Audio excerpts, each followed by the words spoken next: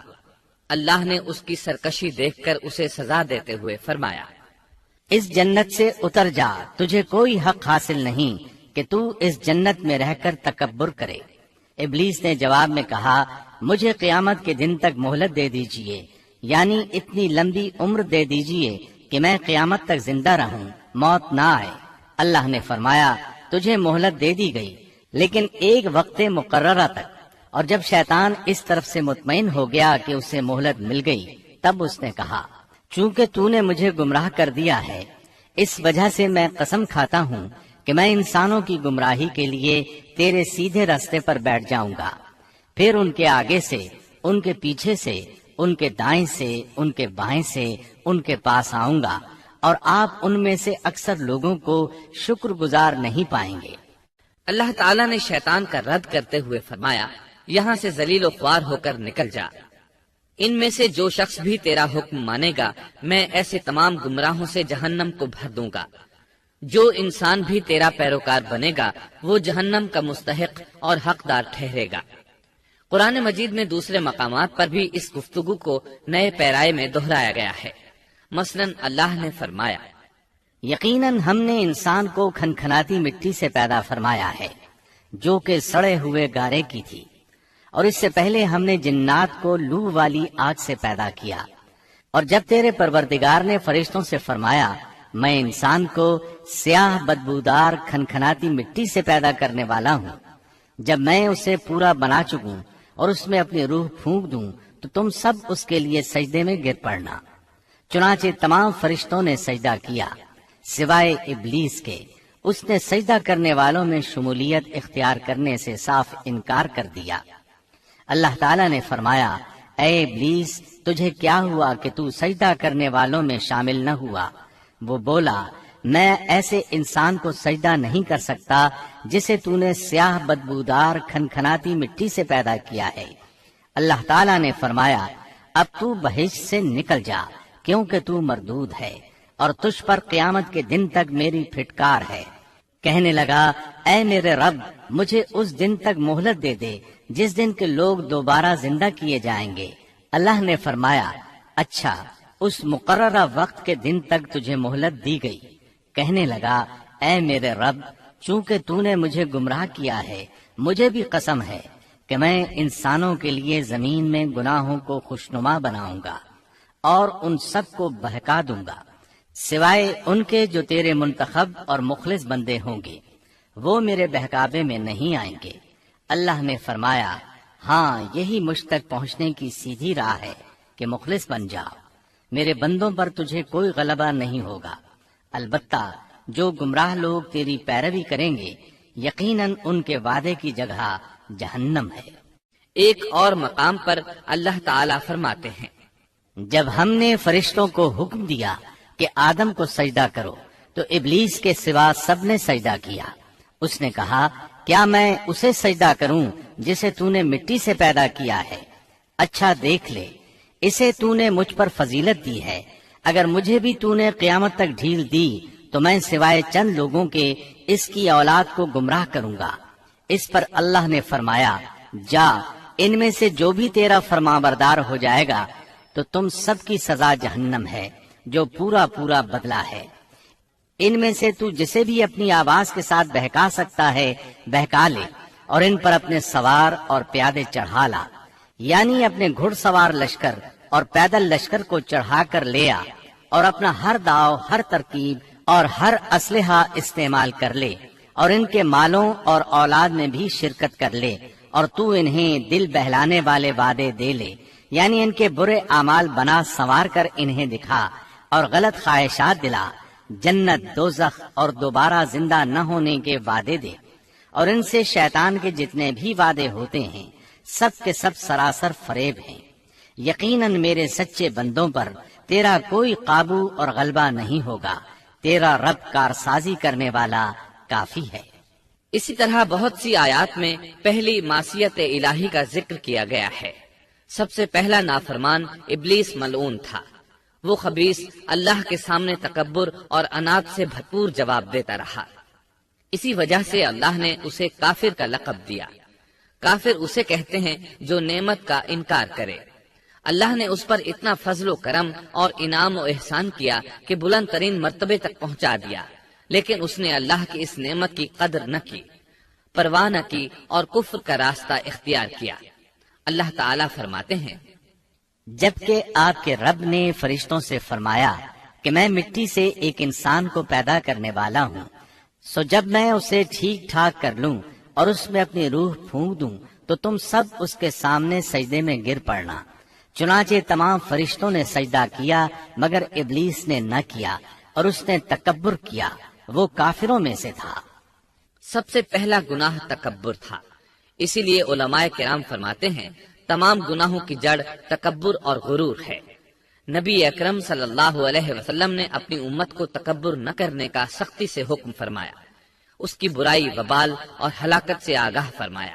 آپ نے فرمایا، اللہ اس شخص کی طرف رحمت سے دیکھے گا بھی نہیں جس نے تکبر کی بنا پر کپڑا ٹخنوں سے نیچے لٹکایا۔ اس کے علاوہ نبی صلی اللہ علیہ وسلم نے تو مطلقاً فرما دیا، وہ شخص جنت میں داخل ہونے کے قابل نہیں جس کے دل میں ذرہ برابر بھی تکبر ہے۔ جو شخص اپنے کپڑے، اپنے مکان اور اپنے قبیلے پر فخر کرتا ہے اس سے اللہ کی رحمت اٹھ جاتی ہے۔ اسی لیے نبی صلی اللہ علیہ وسلم نے جب اپنے صحابہ کرام کو دیکھا کہ مہاجر صحابی انصار صحابہ کے خلاف اور انصاری صحابی مہاجرین صحابہ کے خلاف آواز لگا رہے ہیں تو آپ نے فرمایا، اس جاہلیت والی پکار کو چھوڑو، یہ بہت بدبودار ہے۔ برادری کی بنیاد پر لڑنا، باہم فخر کرنا برے نتائج کا ذریعہ ہے۔ گناہوں کی بنیاد بھی تکبر ہے۔ اس لیے ہر مومن کو چاہیے کہ اپنے نوکر، خادم، ملازم یا کسی بھی مسکین پر کبھی بھی فخر و غرور کا اظہار نہ کرے، کیونکہ یہی اللہ کی سب سے پہلی نافرمانی وجود میں آئی تھی۔ تکبر کا یہ ذکر ضمناً آ گیا۔ ہم پھر اپنے موضوع کی طرف لوٹتے ہیں۔ اللہ نے آدم علیہ السلام کو پیدا کیا اور انہیں عالم بنا کر ہی تخلیق کیا، یعنی جب وہ پیدا ہوئے تو جاہل نہیں تھے۔ اللہ نے آدم علیہ السلام کو فرشتوں سے بھی بڑا عالم بنا کر پیدا فرمایا۔ بے شمار احادیث میں آدم علیہ السلام کی ابتدا اور ان کے علم کا ذکر موجود ہے۔ جب اللہ نے آدم میں مکمل روح ڈال دی اور وہ اپنے پاؤں پر کھڑے ہو گئے تو اللہ نے انہیں حکم دیا، جاؤ فرشتوں کی جماعت کو السلام علیکم کہو۔ آدم اور فرشتوں کی زبان عربی تھی، یہی زبان اہل جنت کی ہے۔ آدم گئے، جا کر سلام کہا، انہوں نے جواب میں کہا وعلیکم السلام ورحمت اللہ، یعنی تجھ پر اللہ کی سلامتی اور رحمت ہو۔ اللہ نے فرمایا، یہ تیرا اور تیری اولاد کا آپس میں ایک دوسرے کو تحفہ اور ہدیہ ہے۔ اللہ نے آدم علیہ السلام کو ابتدا ہی میں تمام نام سکھا دیے۔ مفسرین نے ان ناموں کے بارے میں بہت بحثیں ذکر کی ہیں۔ مضبوط موقف سیدنا عبداللہ بن عباس رضی اللہ عنہما کا ہے کہ اللہ نے آدم علیہ السلام کو ہر چیز کا نام سکھا دیا تھا، مثلاً یہ پہاڑ ہے، یہ سمندر ہے، یہ پرندہ ہے، یہ درخت ہے وغیرہ۔ وہ آسمان اور زمین کی ہر چیز کا نام جانتے تھے۔ یہ علم کیسا تھا، انسان نے کس طرح ہر چیز کا نام پہچان لیا۔ یقیناً اللہ انسان میں یہ طاقت پیدا کر سکتا ہے کہ وہ ہر علم کا احاطہ کر سکے۔ اللہ نے آدم علیہ السلام کو ہر چیز کا نام اور اس کی صنعت اور کام بھی معلوم کرا دیا۔ آگ، لوہے، لکڑی، غرض ہر چیز کا نام اور استعمال ذہن میں ڈال دیا۔ وہ کس قدر عظیم علم سے بہرہور ہوئے، سبحان اللہ۔ بہرحال اللہ نے آدم علیہ السلام کو صرف شکل و صورت اور تخلیق ہی میں بلند مرتبہ عطا نہیں کیا تھا، بلکہ عقل و علم کے لحاظ سے بھی بلند درجے اور مقام پر فائز کیا تھا، جیسا کہ اللہ تعالیٰ فرماتے ہیں، اللہ نے آدم علیہ السلام کو ہر چیز کا نام سکھا دیا، پھر ان چیزوں کو فرشتوں پر پیش کیا اور فرمایا، مجھے ان چیزوں کے نام بتاؤ اگر تم سچے ہو۔ مطلب یہ کہ تم اپنے دعوے میں کہاں تک سچے ہو؟ جب آدم کی تخلیق ہوئی تو تم نے کہا تھا اللہ جو چاہے پیدا کر لے، قسم ہے وہ ہم سے زیادہ معزز اور عالم نہیں ہوگا۔ اس دعوے میں اگر تم سچے ہو تو ذرا ان اشیاء کے نام تو بتاؤ۔ اللہ تعالیٰ نے آدم علیہ السلام کا زیادہ معزز ہونا، مکرم ہونا اور علم و معرفت والا ہونا واضح کرنے کے لیے فرشتوں کو حکم دیا کہ آدم علیہ السلام کو سجدہ کریں۔ یہ سجدہ تعظیمی تھا، عبادت والا سجدہ نہیں تھا۔ سجدہ تعظیمی پہلے وقتوں میں جائز تھا، لیکن اب حرام ہے۔ اسی لیے تو یعقوب علیہ السلام، ان کی بیوی اور 11 بیٹوں نے یوسف علیہ السلام کو سجدہ کیا تھا۔ بہرحال فرشتوں نے آدم علیہ السلام کو سجدہ کیا۔ اس سے معلوم ہو جاتا ہے کہ کون زیادہ عزت اور عظمت والا ہے۔ یقیناً آدم علیہ السلام زیادہ شرف اور منزلت کے حقدار ٹھہرے۔ جب اللہ تعالیٰ نے ان کی عزت، تکریم اور تعظیم ثابت فرما دی، تب علم و معرفت میں ان کی برتری ثابت کرنے کے لیے فرمایا، اگر تم اپنے قول میں سچے ہو تو ان چیزوں کے نام بتاؤ۔ تب فرشتوں نے کہا، فرشتے کہنے لگے، اے اللہ تو پاک ہے، ہمیں تو صرف اتنا ہی علم ہے جتنا تو نے ہمیں سکھا رکھا ہے، مکمل حکمت و علم والا تو ہی ہے۔ اللہ تعالیٰ نے آدم علیہ السلام سے فرمایا، اے آدم تم ان فرشتوں کو ان چیزوں کے نام بتاؤ۔ آدم ہر چیز کا نام بتانے لگے، کسی جگہ بھی انہوں نے غلطی نہیں کی۔ جب انہوں نے فرشتوں کو تمام چیزوں کے نام بتا دیے تو اللہ تعالیٰ نے فرشتوں کو مخاطب کر کے کہا، کیا میں نے تمہیں پہلے ہی نہیں کہہ دیا تھا کہ زمین اور آسمان کا غیب میں ہی جانتا ہوں، اور میرے علم میں ہے جو تم ظاہر کر رہے ہو اور جو چھپا رہے ہو۔ یہاں ذہن میں سوال ابھرتا ہے کہ فرشتے کیا چھپا رہے تھے؟ وہ راز والی بات یہی تھی کہ اللہ ہم سے زیادہ معزز اور عالم مخلوق پیدا نہیں کرے گا۔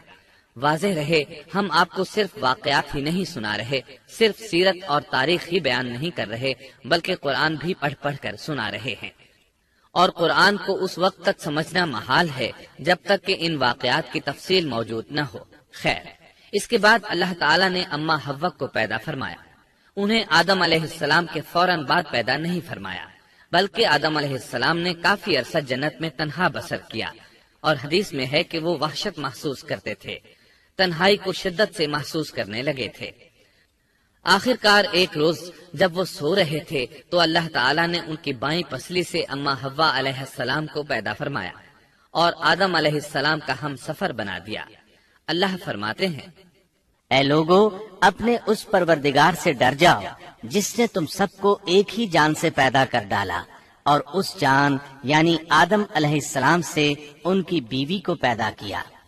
آدم علیہ السلام کے وجود ہی سے حوا کا وجود بنایا گیا، وہ کوئی الگ مخلوق نہیں تھی۔ جب آدم علیہ السلام بیدار ہوئے تو انہوں نے اپنے قریب ایک عورت کو بیٹھے دیکھا۔ پوچھنے لگے، تم کون ہو؟ حوا علیہ السلام نے کہا، عورت۔ آدم علیہ السلام نے پھر پوچھا، تجھے کس لیے پیدا کیا گیا ہے؟ وہ بولی، آپ کے لیے، تاکہ آپ مجھ سے سکون اور انس حاصل کریں۔ جب فرشتوں نے آدم علیہ السلام کو ایک عورت سے باتیں کرتے دیکھا تو کہنے لگے، اب ایک اور نئی مخلوق پیدا کی گئی ہے۔ آدم علیہ السلام نے ان مخلوقات کا نام تو بتا دیا تھا جو مشہور و معروف تھیں، ان کا نام پوچھنا چاہیے۔ انہوں نے آدم علیہ السلام سے سوال کیا، انہوں نے فوراً جواب دیا، حوا، اس لیے کہ اللہ نے تو آپ کو ہر چیز کا نام سکھا دیا تھا۔ فرشتوں نے کہا، ان کا نام حوا کیوں رکھا گیا ہے؟ آدم علیہ السلام نے جواب دیا، اس لیے کہ اسے ایک زندہ چیز سے پیدا کیا گیا ہے، حیات کی نسبت سے حوا نام رکھا گیا۔ مسلم شریف میں ہے، سیدنا ابو ہریرہ رضی اللہ عنہ روایت کرتے ہیں کہ رسول اللہ صلی اللہ علیہ وسلم نے فرمایا، جو شخص اللہ اور آخرت کے دن پر ایمان رکھتا ہے، جب وہ کسی معاملے کے لیے حاضر ہو تو بھلائی والی بات کرے یا خاموش رہے، اور عورتوں کے بارے میں بھلائی کی وصیت حاصل کر لو، یعنی ان کے ساتھ اچھا سلوک کرو، کیونکہ عورت پسلی سے پیدا کی گئی ہے، اور پسلی میں زیادہ ٹیڑھا حصہ اوپر والا حصہ ہوتا ہے۔ اگر تم اس کو سیدھا کرنا چاہو گے تو توڑ ڈالو گے، اور اگر اس کو چھوڑ دو گے تو وہ اسی طرح ہمیشہ ٹیڑھی رہے گی۔ عورتوں کے بارے میں بھلائی کی وصیت حاصل کر لو۔ مطلب یہ کہ اسی حالت میں گزر بسر کرو، عورتوں کے بارے میں بھلائی کی وصیت حاصل کر لو۔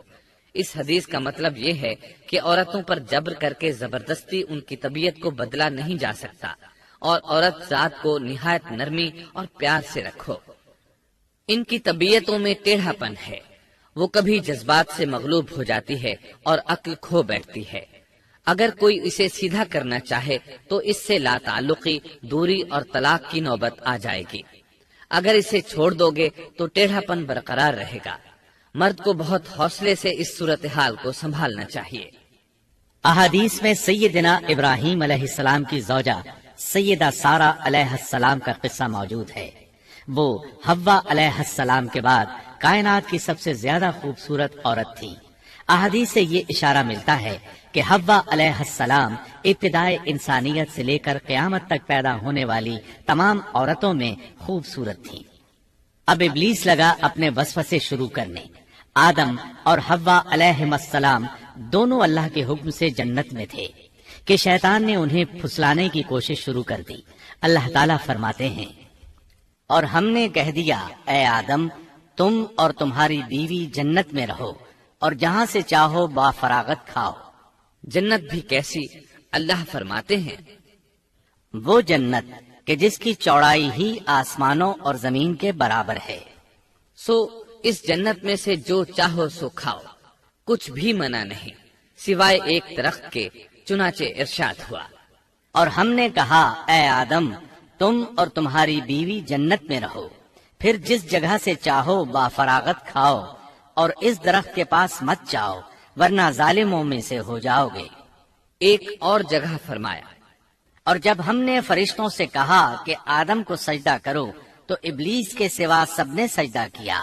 ابلیس نے انکار کیا تو ہم نے کہا اے آدم یہ تیرا اور تیری بیوی کا دشمن ہے، خیال رکھنا ایسا نہ ہو کہ وہ تم دونوں کو جنت سے نکلوا دے اور تو مصیبت میں پڑ جائے۔ یہاں تو تجھے آرام ہے، نہ تو بھوکا ہے اور نہ ننگا، اور نہ تو یہاں پیاسا ہوتا ہے، نہ دھوپ سے تکلیف اٹھاتا ہے۔ گویا اللہ نے سیدنا آدم علیہ السلام کو وسوسے سے پہلے ہی خبردار کر دیا تھا۔ ان آیات سے یہ بھی پتا چلا کہ انسان سے ابلیس کی عداوت اور دشمنی ابتدا ہی سے چلی آ رہی ہے، اور یہ بھی ثابت ہوا کہ جو لوگ کہتے ہیں کہ انسان ابتدا میں ننگا تھا ان کا قول صحیح نہیں، اس لیے کہ اللہ تعالیٰ نے جنت میں بھی آدم علیہ السلام پر لباس رکھا اور زمین میں بھی لباس نازل کر دیا، جیسا کہ اللہ تعالیٰ فرماتے ہیں، اے آدم کی اولاد ہم نے تم پر لباس کو نازل کیا جو تمہاری شرمگاہوں کو چھپاتا ہے اور زینت کا سبب بھی ہے، اور تقوی کا لباس اس سے بھی بہتر ہے۔ لہذا آدم ابتدا میں ننگے نہیں تھے، انہیں تو ننگے پن کا علم ہی نہیں تھا، نہ ہی ان کی بیوی کو برہنہ ہونے کا علم تھا۔ اللہ نے آدم علیہ السلام کو کامل نعمتوں سے نوازا، بھوک نہ پیاس، یہاں تک کہ پیاس کے اسباب سے بھی محفوظ، نہ گرمی اور نہ دھوپ، پھر بے انتہا حسن و جمال، مشقت نہ تکلیف، بدبختی نہ بدقسمتی۔ آدم اور حوا علیہ السلام کے دلوں میں وسوسہ ڈالنے کے بارے میں بھی قرآن نے روشنی ڈالی ہے۔ پھر شیطان نے ان دونوں کے دلوں میں وسوسہ ڈالا۔ یہ وسوسہ اس نے ان دونوں کو طمع دلانے کی صورت میں پورا کیا، اور یہ طمع دلائی کہ اس درخت کو کھانے سے ہمیشگی اور بقا ملتی ہے اور کبھی نہ ختم ہونے والی بادشاہت حاصل ہوتی ہے، اور اس وسوسے کا مقصد یہ تھا تاکہ ان کا پردہ بدن جو ایک دوسرے سے پوشیدہ تھا دونوں کے روبرو بے پردہ کر دے۔ ان کی شرمگاہوں کو ننگا کرنے کے لیے اس نے ایسا کیا۔ وہ دونوں کپڑے میں ملبوس تھے، ستر ڈھانپ رکھا تھا۔ جب انہوں نے اس درخت سے کھایا تو لباس نیچے گر گیا، دونوں برہنہ ہو گئے۔ یہی شیطان چاہتا تھا کہ انہیں برہنہ کر دے، اللہ کی نافرمانی پر اکسائے۔ ارشاد ہوتا ہے، شیطان نے انہیں وسوسہ ڈالا، کہنے لگا اے آدم کیا میں تجھے دائمی زندگی کا درخت اور وہ بادشاہت نہ بتلا دوں جو کبھی پرانی نہ ہو؟ جب تم اس درخت سے کھاؤ گے تو ہمیشہ زندہ رہنے والے بن جاؤ گے اور زبردست بادشاہت حاصل کر لو گے۔ اس نے یہ تمنا بھی دلائی، تمہارے رب نے تم دونوں کو اس درخت سے اس لیے منع کیا ہے کہ تم دونوں فرشتے نہ بن جاؤ یا ہمیشہ زندہ رہنے والے نہ بن جاؤ۔ یعنی تم اس درخت سے کھا لو گے تو فرشتے بن جاؤ گے اور ہمیشہ قائم دائم رہو گے۔ پھر وہ وسوسہ ڈالتے ہوئے جھوٹی قسمیں کھانے لگا، جیسا کہ ارشاد ہوتا ہے، اور ان دونوں کے روبرو قسمیں کھانے لگا کہ یقین آ جائے میں آپ کا خیر خواہ ہوں۔ اللہ کی قسم کھانے لگا اور اس وقت سے جھوٹی قسموں کی ابتدا ہوئی۔ اس نے ان دونوں کو فریب دے کر بہکا لیا، جیسا کہ فرمایا فَدَلَّاهُمَا بِغُرُورٍ، یعنی دھوکے سے انہیں پھسلایا، حالانکہ انہیں کسی چیز کی کمی نہیں تھی۔ بھلا وہاں کیا محتاجی ہو سکتی تھی؟ جنت میں سکون سے زندگی بسر کر رہے تھے۔ جنت سے بڑھ کر کیا چاہیے؟ ہمیشہ کے لیے جنت مل چکی تھی۔ اللہ تعالیٰ فرماتے ہیں، ان دونوں نے جب درخت کو چکھا، دونوں کا پردہ بدن ایک دوسرے کے روبرو کھل گیا، دونوں اپنے بدنوں پر درختوں کے پتے جوڑ جوڑ کر رکھنے لگے۔ کپڑے اترنے پر دونوں کو حیا آئی، اس لیے کہ انسان کی فطرت میں برہنہ ہونے کی ناپسندیدگی شامل ہے۔ برہنہ ہو گئے تو کوئی لباس نہیں تھا، اس لیے درختوں کے پتے جوڑ کر جسم ڈھانپنے لگے۔ حدیث میں آیا ہے، آدم بھاگنے لگے تو اللہ نے پکارا، آدم مجھ سے بھاگتے ہو؟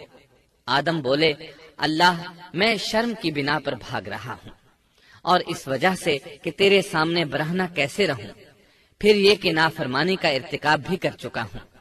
یہاں ایک سوال پیدا ہوتا ہے، دونوں میں سے پہلے کھانے والا کون تھا؟ اس بارے میں راجح قول یہ ہے کہ وہ حوا علیہ السلام تھی۔ انہی نے آدم علیہ السلام کو طمع دلاتے ہوئے اس غلطی پر آمادہ کیا تھا، جیسا کہ بخاری شریف میں نبی اکرم صلی اللہ علیہ وسلم نے فرمایا، اگر حوا نہ ہوتی تو کوئی عورت اپنے خاوند سے خیانت نہ کرتی۔ حوا علیہ السلام نے انہیں غلطی میں مبتلا کیا تھا۔ اگر حوا علیہ السلام نہ ہوتی تو آدم بھی خیانت میں مبتلا نہ ہوتے اور نہ معصیت میں مبتلا ہوتے۔ تب اللہ نے انہیں پکارا، کیا میں نے تم دونوں کو اس درخت سے نہیں روکا تھا؟ اور کیا یہ نہیں کہا تھا کہ شیطان تمہارا کھلا دشمن ہے؟ اب توجہ طلب بات یہ ہے کہ اس موقع پر دونوں نے کیا طرز عمل اختیار کیا۔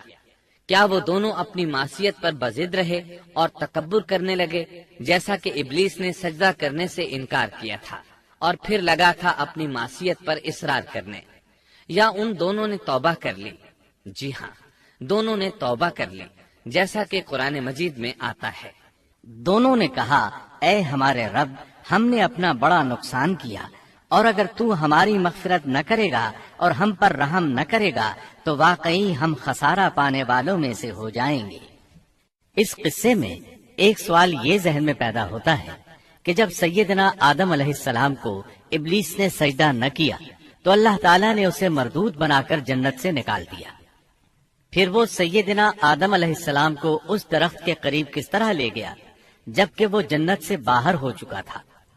قرآن کریم میں اس بارے میں یہ الفاظ آئے ہیں، پھر شیطان نے ان کے دلوں میں وسوسہ ڈالا۔ یہ وسوسہ اس نے کیسے ڈالا جبکہ وہ جنت سے نکالا جا چکا تھا؟ مفسرین نے اس کے جواب میں لکھا ہے کہ اس نے جنت سے باہر رہ کر یہ وسوسہ ڈالا تھا۔ جیسے آج کل تار اور بغیر تار کے آواز کو دور دراز علاقوں تک پہنچایا جا سکتا ہے، ایسے ہی شیطان نے اپنی طاقت سے یہ وسوسہ ان کے دلوں تک پہنچایا۔ لگے ہاتھوں ابلیس کی حقیقت بھی سن لیں۔ ابلیس کے لفظی معنی انتہائی مایوس کے ہیں۔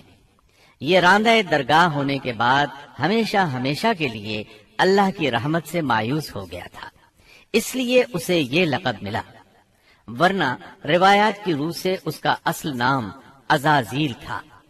پہلے یہ جنات میں سے تھا، اپنے رب تعالی کی اطاعت سے نکل کر ابلیس ہوا۔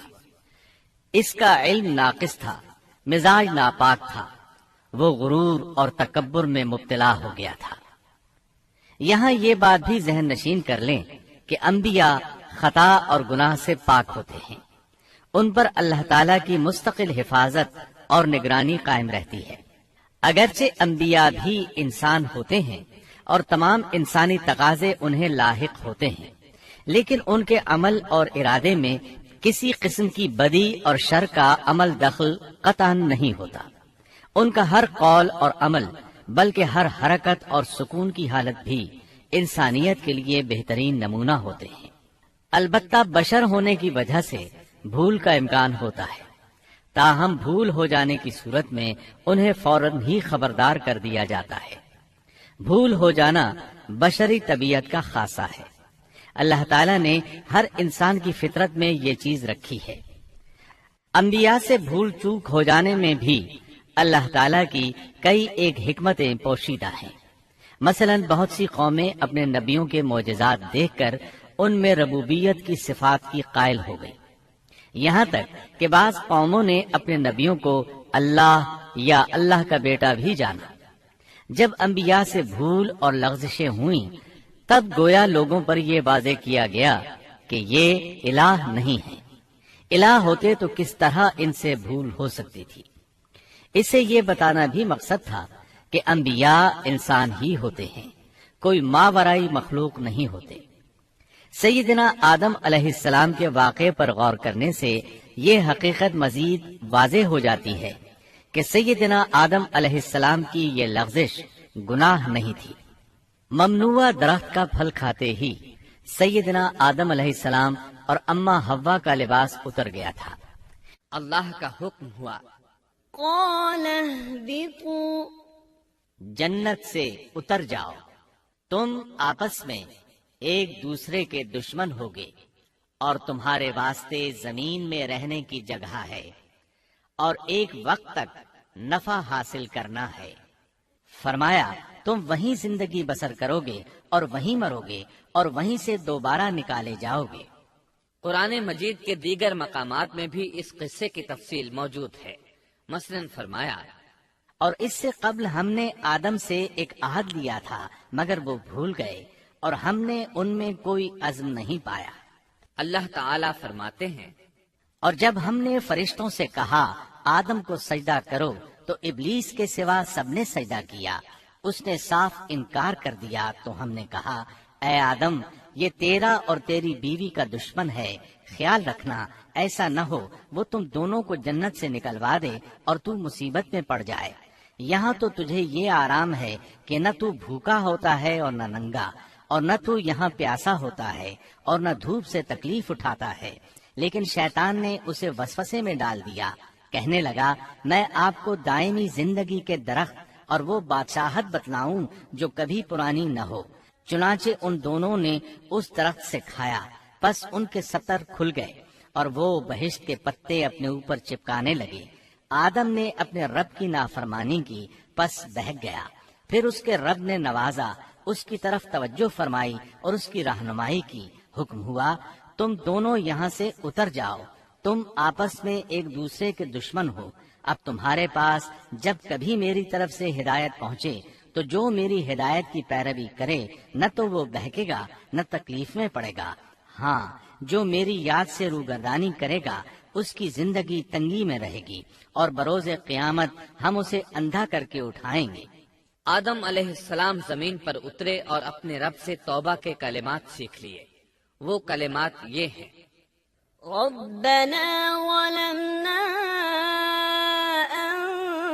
أنفسنا وإن لم تغفر لنا وترحمنا لنكونن من الخاسرين۔ اے ہمارے رب، ہم نے اپنا نقصان کیا اور اگر تو نے ہم پر مغفرت و رحمت نہ فرمائی تو ہم خسارہ اٹھانے والوں میں سے ہو جائیں گے۔ آدم علیہ السلام زمین پر اترے اور ان کے ساتھ حوا علیہ السلام بھی اتری اور ان کے ساتھ ہی ابلیس کو بھی اتارا گیا۔ یہ کس جگہ پر اترے اس بارے میں اختلاف پایا جاتا ہے، لیکن ابن عباس رضی اللہ عنہ کی بات راجح محسوس ہوتی ہے کہ آدم علیہ السلام کو ہند میں اور حوا علیہ السلام کو جدے میں اتارا گیا۔ جب آدم علیہ السلام اتر آئے تو حوا علیہ السلام کی تلاش شروع کر دی، زمین میں ان کی تلاش میں سرگرداں ہوئے۔ آخر کار میدان عرفات میں دونوں کی ملاقات ہو گئی۔ چونکہ میدان عرفات میں دونوں نے ایک دوسرے کی معرفت حاصل کی تھی اور ان کا آپس میں تعارف ہوا تھا، لہٰذا اسی مناسبت سے اس میدان کا نام عرفات مشہور ہو گیا۔ اللہ تعالیٰ نے زمین کے اندر انسانوں کو پھیلانا شروع کیا اور زمین کو مردوں اور عورتوں سے آباد کر دیا۔ امام طبری رحمت اللہ علیہ بیان کرتے ہیں کہ حوا علیہ السلام نے آدم علیہ السلام کے لیے 20 ولادتوں میں 40 بچوں کو جنم دیا۔ ہر بار 2 بچوں کو جنم دیتی تھی، ایک لڑکا ہوتا ایک لڑکی۔ سب سے پہلا جوڑا قابیل اور اس کی بہن قمیم کا تھا۔ پھر انسانوں کی افزائش شروع ہوئی، آبادی میں اضافہ ہونے لگا۔ اللہ نے آدم علیہ السلام ہی کو ان کا نبی متعین کر دیا، وہ انہیں دین سکھاتے رہے۔ اس وقت تمام لوگ موحد تھے، خالص توحید کو اپنانے والے تھے، یعنی کان الناس امۃ واحدہ، تمام لوگ ایک ہی امت کے تھے، ان میں شرک کا شائبہ بھی نہ تھا۔ ابن جریر اور ابن کثیر رحمہم اللہ نے ابو موسیٰ اشعری رضی اللہ عنہ کی روایت بیان کی ہے، اللہ نے جب آدم علیہ السلام کو جنت سے زمین پر اتارا تو انہیں ہر چیز کی کاریگری اور صنعت کا علم تھا۔ جب وہ اترے تو عالم بھی تھے، لباس میں ملبوس بھی تھے، کام کاج کے تمام طریقوں سے باخبر بھی تھے، لوہے، آگ، لکڑی اور کپڑے کے استعمال سے بھی بخوبی واقف تھے۔ ہمارے برعکس وہ ان کاموں کو اپنی ابتدا ہی سے جان چکے تھے، کیونکہ ہم سب لوگوں کا حال یہ ہے کہ جب تک سکھایا نہ جائے ہمیں کچھ نہیں آتا۔ آج کے دور میں بعض افریقی قبائل کے افراد وحشیانہ اور غیر مہذب زندگی گزارتے ہیں۔ علماء کا کہنا ہے کہ یہ لوگ زمین پر رہنے والوں میں سے گمراہ ترین انسان ہیں۔ انہوں نے بہترین زندگی ضائع کر دی اور گھٹیا زندگی کو پسند کیا۔ تہذیب و تمدن کا آغاز چونکہ ابتدائے آفرینش سے ہے، اس لیے ہر انسان کی فطرت میں تہذیب کی سوجھ بوجھ موجود ہے۔ بہرحال آدم علیہ السلام کے بعد انسانی مخلوق کی تعداد روز بروز بڑھتی چلی گئی اور انسانی کمزوریوں کی بنا پر گناہ شروع ہو گئے۔ زمین پر سب سے پہلے ہونے والی معصیت قابیل کے ہاتھوں اپنے بھائی حابیل کے قتل کی صورت میں سامنے آئی۔ اللہ تعالیٰ نے قرآن مجید میں قابیل اور اس کے بھائی حابیل کا قصہ بیان کیا ہے۔ قابیل قرخ اور درست طبیعت کا مالک تھا، جبکہ اس کا بھائی حابیل رحم دل اور نرم طبیعت تھا۔ قابیل کھیتی باڑی کرتا تھا اور حابیل مویشی چراتا تھا۔ حابیل کے نرم دل ہونے کی ایک وجہ اس کا بکریاں چرانا تھا، کیونکہ ایک چرواہا اپنی بکری کو بھوکا دیکھ کر اسے چارہ کھلائے بغیر نہیں رہتا، نہیں وہ کسی بکری کو پیاسا دیکھ کر اسے بھول جاتا ہے۔ اپنے جانور پر اس کی طاقت سے زیادہ بوجھ بھی نہیں لادتا۔ بنی نوع انسان کی تعداد میں اضافے کے لیے اس وقت ایسا قانون تھا جو اب حرام ہے، اور وہ ہے بہن کے ساتھ نکاح۔ چونکہ اس وقت کے سب لوگ آدم علیہ السلام کی حقیقی اولاد تھے اور آپس میں بہن بھائی تھے، اس لیے اس وقت کی شریعت کی روح سے قابیل اپنے ساتھ جڑواں پیدا ہونے والی بہن کے سوا کسی دوسری بہن سے شادی کر سکتا تھا، اور اسی طرح حابیل اپنے ساتھ جڑواں پیدا ہونے والی بہن کے علاوہ کسی دوسری بہن سے شادی کر سکتا تھا۔ اس کی صورت یہ تھی کہ قابیل کی شادی حابیل کی بہن سے ہو اور حابیل کی شادی قابیل کی بہن سے ہو، لیکن ہوا یہ کہ حابیل کی بہن خوبصورتی میں قابیل کی بہن سے کم تھی، اس لیے قابیل نے حابیل کی بہن سے شادی کرنے سے انکار کر دیا اور اپنی جڑواں بہن سے شادی کی خواہش ظاہر کی، لیکن ایسا کرنا آدم علیہ السلام کی شریعت میں حرام تھا۔ آپ نبی بھی تھے اور رسول بھی۔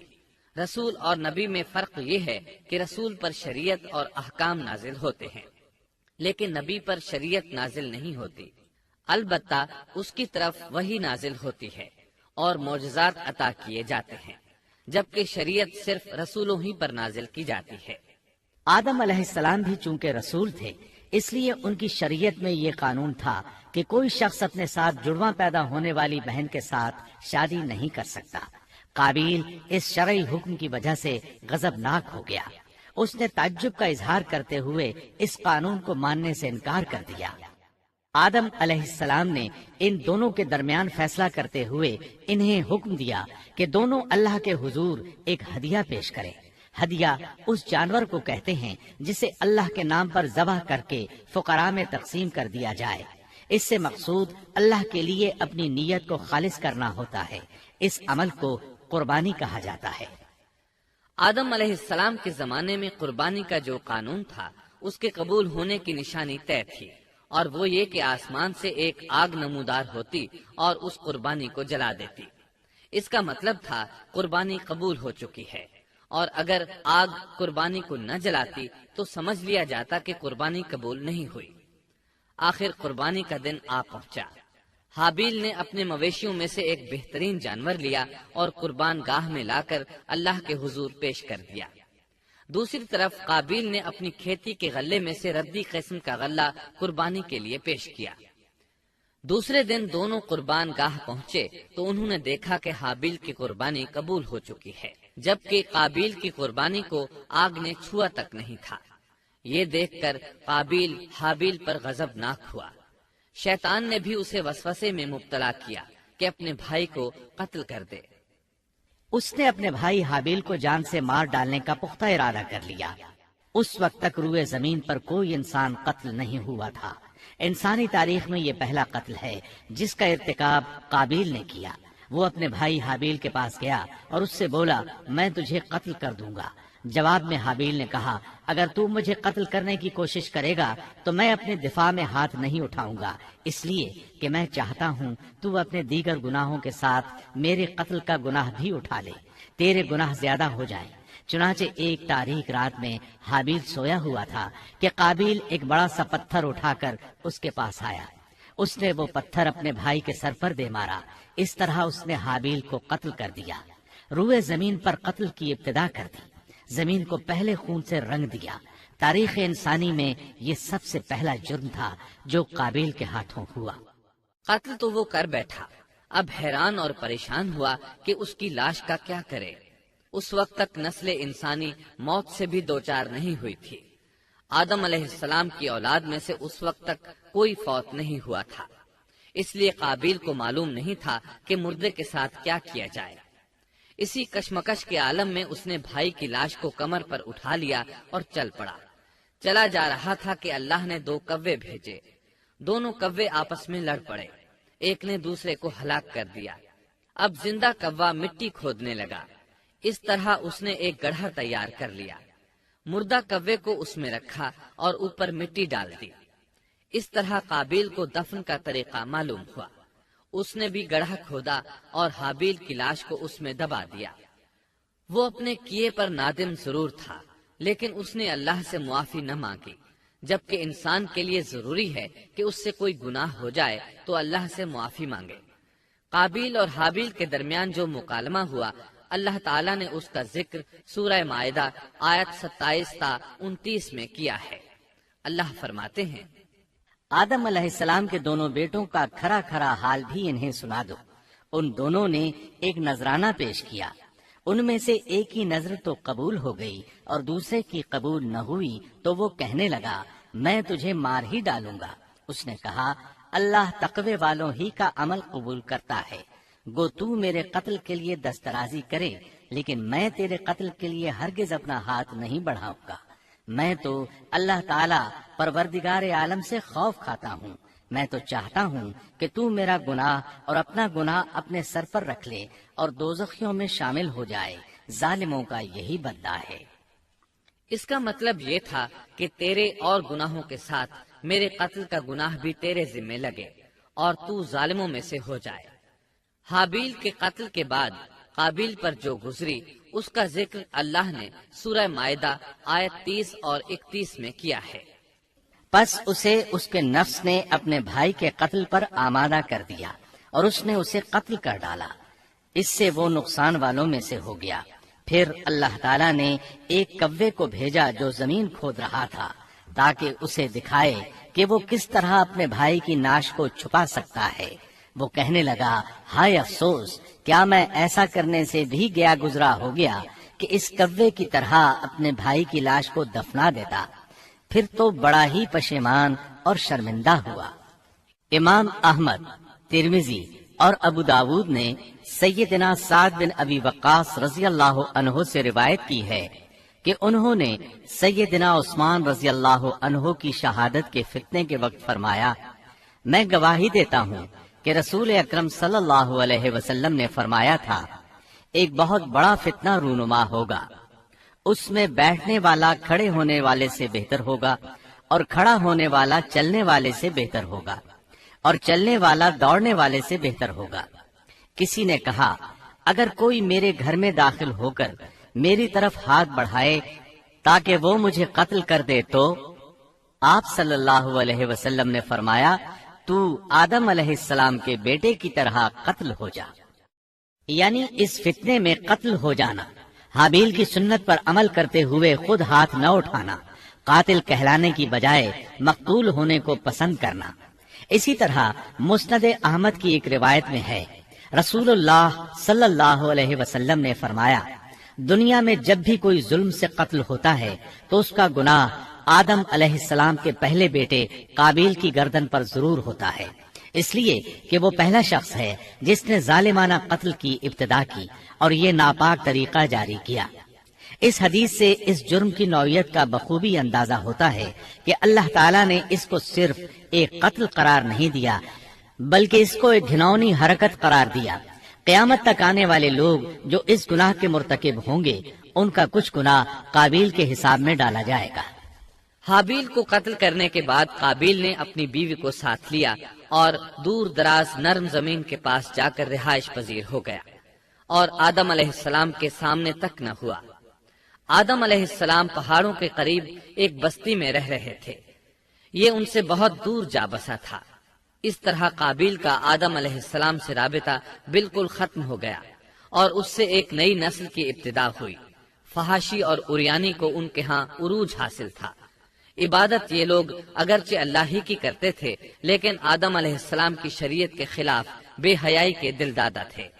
تقوی کی قلت، احکام الہی کی نافرمانی اور فحاشی کا فروغ ان کے شب و روز کا معمول تھا۔ اس کے بعد لوگ دو گروہوں میں تقسیم ہو گئے، شریر اور برے لوگ قابیل کے ساتھ مل گئے اور آدم علیہ السلام کے دیگر بیٹے اور نیک لوگ آدم علیہ السلام کے ساتھ مل گئے۔ آدم علیہ السلام 960 سال زندہ رہے۔ ان کی کل عمر تو 1000 سال تھی لیکن 40 سال کم کر دی گئی۔ سیدنا ابو ہریرہ رضی اللہ عنہ بیان کرتے ہیں کہ رسول اللہ صلی اللہ علیہ وسلم نے فرمایا، جب اللہ نے آدم علیہ السلام کو پیدا فرمایا تو ان کی پیٹھ پر ہاتھ پھیرا۔ اس طرح قیامت تک جتنے انسان پیدا ہونے والے تھے ان کی روحیں وجود میں آ گئیں۔ پھر ہر انسان کی آنکھوں کے درمیان ایک نور رکھ کر آدم علیہ السلام کے سامنے پیش کیا۔ انہوں نے پوچھا، یا اللہ یہ کون ہے؟ اللہ نے فرمایا، یہ تیری اولاد ہے۔ ان میں سے ایک کی پیشانی کی چمک آدم علیہ السلام کو بہت اچھی لگی۔ انہوں نے پوچھا، یا اللہ یہ کون ہے؟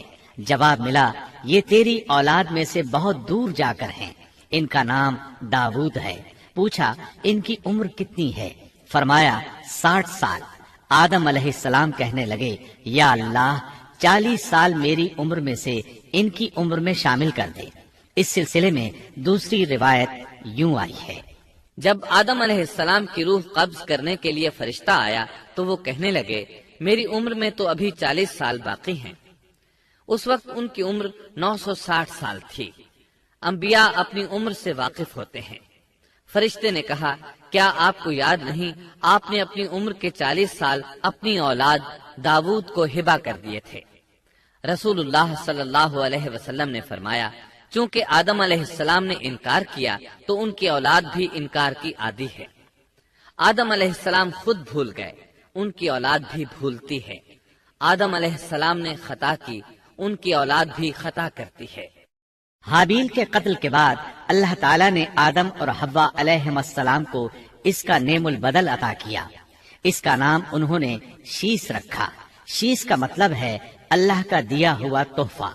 حابیل کے قتل پر آدم اور حوا علیہم السلام دونوں بہت غمگین ہوئے، اس لیے اللہ نے بدلے میں انہیں شیس علیہ السلام عطا فرمائے۔ سیدنا ابو ذر غفاری رضی اللہ عنہ سے مروی ایک صحیح حدیث میں ہے کہ رسول اللہ صلی اللہ علیہ وسلم نے فرمایا، اللہ تعالیٰ نے 104 صحیفے نازل فرمائے، ان میں سے 50 صحیفے شیس علیہ السلام پر نازل ہوئے۔ ان صحیفوں میں ایسے قوانین، اصول اور ضابطے تھے جن سے انسانیت کی زندگی منظم ہوتی ہے۔ شیس علیہ السلام نے آدم علیہ السلام سے علم حاصل کیا، لیکن آدم علیہ السلام کا تمام علم وہ حاصل نہ کر سکے، اس لیے کہ آدم علیہ السلام نے بالمشافہہ اللہ تعالیٰ سے علم حاصل کیا تھا اور بہت سی اشیاء کا علم اللہ تعالیٰ نے انہیں سکھا دیا تھا، اس لیے وہ تمام علماء سے بڑھ کر عالم تھے۔ شیس علیہ السلام نے آدم علیہ السلام سے علوم سیکھ کر لوگوں کو سکھائے۔ لوگوں نے ان سے مختلف علوم، فنون اور پیشے سیکھے۔ انہیں شہروں میں رہنے سہنے کے بارے میں تعلیم دی۔ دن رات کے حسابات سے انہیں آگاہ کیا اور انہیں بتایا کہ کن اوقات میں وہ اللہ کی عبادت کریں اور عبادت کے طریقے انہیں سکھائے۔ احادیث میں اس کی وضاحت ملتی ہے۔ امام احمد رحمت اللہ علیہ بیان کرتے ہیں کہ ابو زمعہ سعدی کہتے ہیں کہ انہوں نے مدینے میں ایک شیخ کو لوگوں سے کلام کرتے دیکھا تو ان کے متعلق پوچھا، یہ کون شخص ہے؟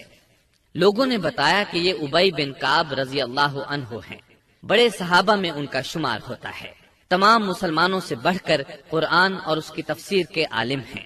ابو زمعہ فرماتے ہیں کہ ابی بن کعب رضی اللہ عنہ اس وقت یہ واقعہ بیان کر رہے تھے کہ جب آدم علیہ السلام کی وفات کا وقت قریب آیا تو انہوں نے اپنے بیٹوں سے فرمایا، میرا جنت کے پھل کھانے کو جی چاہتا ہے۔ جنت کے پھل دنیاوی پھلوں جیسے ہی ہوتے ہیں، سیب، انار، انگور، یہ سب جنت میں موجود تھے۔ جنت کے اور دنیا کے پھلوں میں فرق یہ ہے کہ دنیاوی پھل بدبودار ہو جاتے ہیں جبکہ جنتی پھل کبھی بدبودار نہیں ہوتے۔ اسی طرح دنیاوی پھلوں کا ذائقہ عارضی ہوتا ہے جبکہ جنتی پھلوں کا ذائقہ ہمیشہ برقرار رہتا ہے۔ اس لیے آدم علیہ السلام نے چاہا کہ وہ جنت کے پھل کھائیں، چنانچہ ان کے بیٹے تلاش میں نکل گئے۔ انہوں نے اپنے ساتھ کلہاڑے، کدالیں اور ٹوکریاں لے لی۔ راستے میں انہیں فرشتے ملے، ان کے پاس آدم علیہ السلام کا کفن اور خوشبو وغیرہ تھی۔ انہوں نے پوچھا، آدم کے بیٹو، کس چیز کی تلاش میں ہو؟ کہاں جا رہے ہو؟ انہوں نے جواب میں کہا، ہمارے والد مریض ہیں، انہیں جنت کے پھلوں کی خواہش ہے۔ فرشتے ان کے سامنے انسانی شکل میں آئے تھے، ان کی بات سن کر بولے، واپس جاؤ، تمہارے والد فوت ہونے کے قریب ہیں، اب ان میں اتنی طاقت نہیں رہی کہ پھل کھا سکیں۔ جب فرشتے آدم علیہ السلام کی روح قبض کرنے کے لیے آئے تو حوا علیہ السلام نے انہیں پہچان لیا۔ وہ بلند آواز سے آدم علیہ السلام کو پکارنے لگی، ان کے ساتھ چمڑ گئیں۔ آدم علیہ السلام بولے، مجھ سے الگ ہو جاؤ، پہلے بھی مجھے تمہاری وجہ سے مصیبت پہنچی تھی، میرے اور میرے رب کے فرشتوں کے درمیان سے ہٹ جاؤ۔ پھر فرشتوں نے آدم علیہ السلام کی روح قبض کی، انہیں غسل دیا، کفن پہنایا، خوشبو لگائی، آپ کی قبر کھودی، پھر انہوں نے آدم علیہ السلام کی نماز جنازہ ادا کی۔ اس کے بعد انہیں قبر میں اتارا، پھر اوپر مٹی ڈال دی اور بولے، آدم کے بیٹو، تمہارے لیے یہی طریقہ ہے۔ اس وقت تک لوگ کفن دفن کے احکامات سے واقف نہیں تھے، انہیں علم نہ تھا کہ قابیل نے اپنے بھائی کو کیسے دفن کیا تھا، اس لیے فرشتوں کو بھیجا گیا تاکہ تدفین کا طریقہ بتا دیں۔ تو اس طرح انسان کو دفن کرنے کا طریقہ معلوم ہوا جو فرشتے لے کر آئے تھے۔ آدم علیہ السلام نے اپنی 960 سال کی مکمل زندگی میں سوائے اس درخت کا پھل کھانے کے اور کوئی خطا نہیں کی۔ آپ کی وفات کے 1 سال بعد حوا علیہ السلام بھی وفات پا گئیں۔ یہ تھا ہمارے باپ سیدنا آدم علیہ السلام کا اسوہ اور سیرت طیبہ کا حال۔